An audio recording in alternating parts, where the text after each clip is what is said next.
thank you all for coming out today. We have an extraordinarily important hearing in the House Labor Committee tonight on two pieces of legislation that advocates from all across Rhode Island have been working hard on together this year.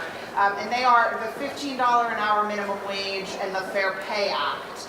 And we have this amazingly strong coalition that's come together around these two bills, and I want to start by just calling out and naming all the folks who are here who are part of that.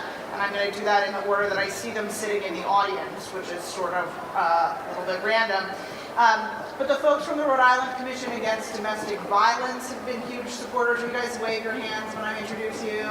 We've got a bunch of them here. We have Kelly Nevins from the Women's Fund. We have Victoria Strang from the Interfaith Coalition Against Poverty. We have Gail Harvey from NOW. We have Doug Hall from EPI. And it is a long list of organizations that have come together to say these two bills are important and they are related. We need to do two things if our economy is going to be fair, if it is going to really work for workers, if it is going to really work for working women, for working families of color. We need to both raise the minimum wage so it is actually enough that at least a single person might be able to make ends meet on it if they were working hard. And we need to eliminate the discrimination, the disparities that exist up and down the income ladder between men and women, between white folks and people of color, and a bunch of other protected classes in this bill. We think that working together, these two bills can make an enormous difference for Rhode Island working women and for their families. It's not a small deal. The average Rhode Island woman loses $10,000 a year to the gender pay gap. And if you're a black woman, it's much more. If you're a Latina, it's even more. An average Rhode Island Latina loses almost $1 million over the course of her 40-year career to unfair wages. So that's something we ought to stop, and we ought to stop it right now.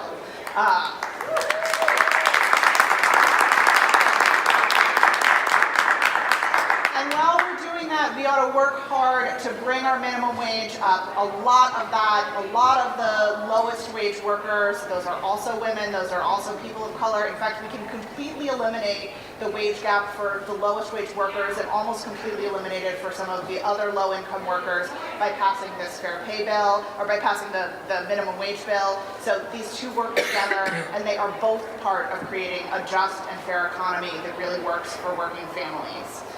I want to take a moment before we have some of our star testifiers come up and give you a little taste of the testimony they're going to give later tonight, to just give a shout out to the legislative leaders who are here who've been working really hard on these two pieces of legislation.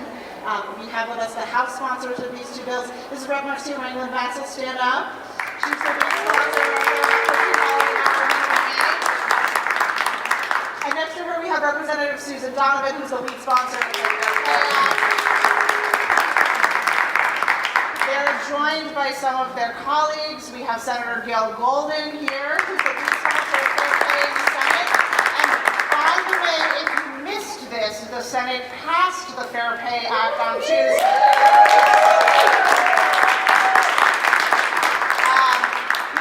Senator Jeanine Calkin in the back, who's the lead sponsor of the $50 an hour minimum wage in the Senate. And next to her is Representative Maura Walsh, who's a supporter as well. Thank you.